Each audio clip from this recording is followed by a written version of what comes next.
Okay then, आज हम शुरू करते हैं क्लास 12 केमिस्ट्री का फर्स्ट चैप्टर जो कि सॉल्यूशंस।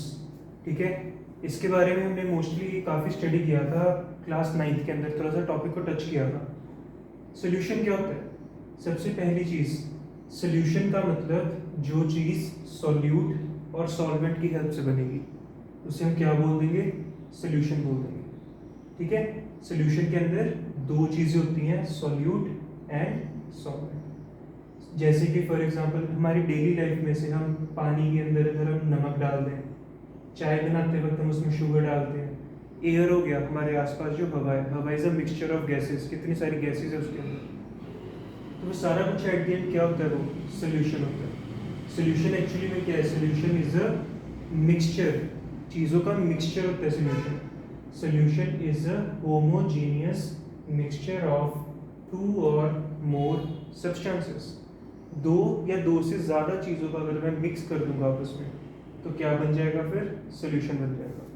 ठीक है, अच्छा, दूसरी चीज़, अब होमोजीनियस क्या हो गया? होमोजीनियस का मतलब कोई ऐसी चीज़ जिसमें मैं अगर मैंने अभी क्या बताया, सोल्यूशन क्या होता है? मिक्सचर।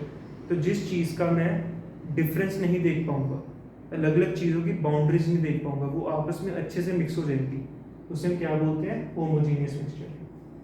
इसका मतलब होमोजीनियस क्या होता है? हर एक चीज़ की सेम कॉम्पोजिशन रहती है सोल्यूशन के अंदर, हर एक चीज़ में आप डिफरेंस नहीं देख सकते एक बार अगर वो सोल्यूशन बन गया। ठीक है, अब हम थोड़ा सा स्टडी करते हैं सॉल्यूट और सॉल्वेंट के बारे में। सॉल्यूट क्या होता है? सोल्यूशन कैसे बनेगा? हमेशा सोल्यूशन बनेगा जब मैं किसी चीज़ के अंदर कोई दूसरी चीज़ ऐड करूँगा तो क्या बन जाएगा? फिर सोल्यूशन बन जाएगा। तो जो सब्सटेंस मैं ऐड करता हूँ उसे हम बोलते हैं सॉल्यूट, और जिसके अंदर ऐड करता हूँ उसे हम बोलते हैं सॉल्वेंट। ये हमारा डिफरेंस है सॉल्यूट और सॉल्वेंट के अंदर। So what is a solute?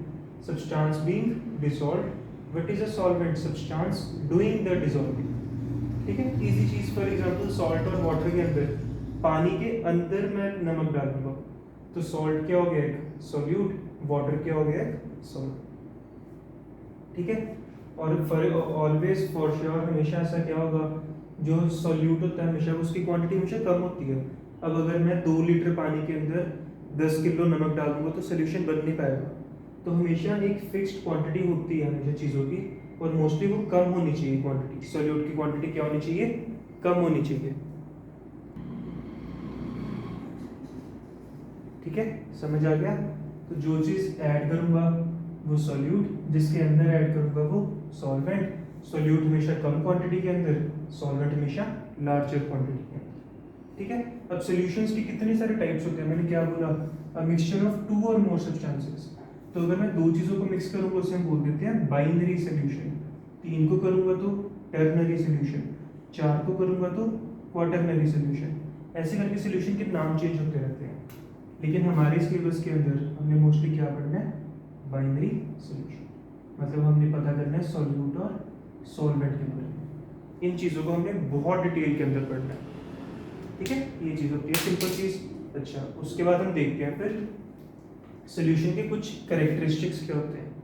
एक सॉल्यूशन हमेशा क्या होता है? Uniform in appearance. मैंने बताया ना, बाउंड्रीज हम देख नहीं सकते कभी भी, तो उसकी अपीयरेंस बहुत यूनिफॉर्म होती है। इतनी सारी चीज़ें मिक्स होती हैं फिर भी मैं उसे डिफ्रेंशिएट नहीं कर सकता, और उसके लिए हम वर्ड के यूज़ करते थे, होमोजीनियस। ठीक है, दूसरी चीज़, क्यों ऐसा होता है? क्योंकि सोल्यूशन की जो पार्टिकल साइज होता है बहुत कम होता है, लेस देन 1 नैनोमीटर। नैनोमीटर ऐसा पार्टिकल साइज है जो हमें दिखता भी नहीं आंखों से, उससे भी कम होता है सोल्यूशन। तीसरी चीज़, सोल्यूशन बहुत स्टेबल होता है। स्टेबल मतलब कि अगर मैं नमक वाला पानी 6 दिन भी ऐसे रख दूंगा तब भी नमक उसमें नीचे नहीं बैठ जाएगा कभी भी। ठीक है, तो वो चीज़ है कि सोल्यूशन कभी भी नीचे सेटल डाउन नहीं करता।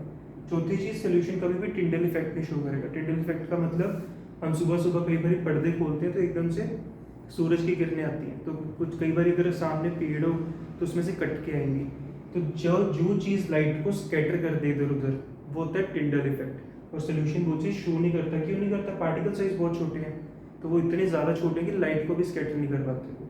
तो उसमें से मैं बीम ऑफ लाइट अगर फेंकूंगा सोल्यूशन के अंदर, जैसे फेंकूंगा बीम ऑफ लाइट वैसी की वैसी निकल जाएगी अंदर से। ठीक है, तो ऐसे करके हमारा ये हो गया सोल्यूशन के बारे में थोड़ा थोड़ा टॉपिक। ठीक है, अब हम देख लेते हैं कि कुछ टाइप्स ऑफ सोल्यूशंस कैसे बन सकते हैं। मैं गैस के अंदर गैस मिक्स कर सकता हूँ, गैस के अंदर लिक्विड कर सकता हूँ, गैस के अंदर सॉलिड कर सकता हूँ, लिक्विड के अंदर gas, liquid in liquid, liquid in solid, solid in gas, solid in liquid, solid in solid. तो कुछ भी दो चीज़ों को आपस में मिक्स कर दूंगा तो क्या बन जाएगा, सोल्यूशन बन जाएगा। तो गैस गैस सोल्यूशन को क्या बोलेंगे, gas gas solution, gas liquid solution, gas solid solution, ऐसे करके चलता रहता है हमेशा। तो फॉर एग्जांपल एयर की बात ले लो, एयर के अंदर क्या सिर्फ और सिर्फ गैसेज हैं, तो वो क्या हो जाएगा, gas gas solution. Soda water, एक लिम्का के अंदर मैं कुछ कोई फ्लेवर ऐड कर दूँ, ठीक है, मान लो लिम्का के अंदर ऑरेंज जूस ऐड कर दिया, तो वो क्या हो गया, गैस इन लिक्विड। ठीक है, कार्बन डाइऑक्साइड, क्योंकि लिम्का वगैरह होगी जो हमारी कार्बोनेटेड ड्रिंक्स होती हैं, उसके अंदर क्या होता है, हम जब खोलते हैं एकदम से प्रेशर निकलता है ना उसमें से, तो उसके अंदर हमने गैस डाली होती है, तो गैस इन लिक्विड हो गया। वैसे हाइड्रोजन के अंदर palladium, water vapours, alcohol in water, mercury in zinc, camphor in air, sugar in water, alloys, ये सारी चीज़ें किसकी एग्जांपल आ गई, सोल्यूशन की एग्जांपल आ गई। ठीक है, बहुत इजी टॉपिक है, एक बार सारा पढ़ लो और देखो कि कुछ डाउट है कि नहीं। ठीक है।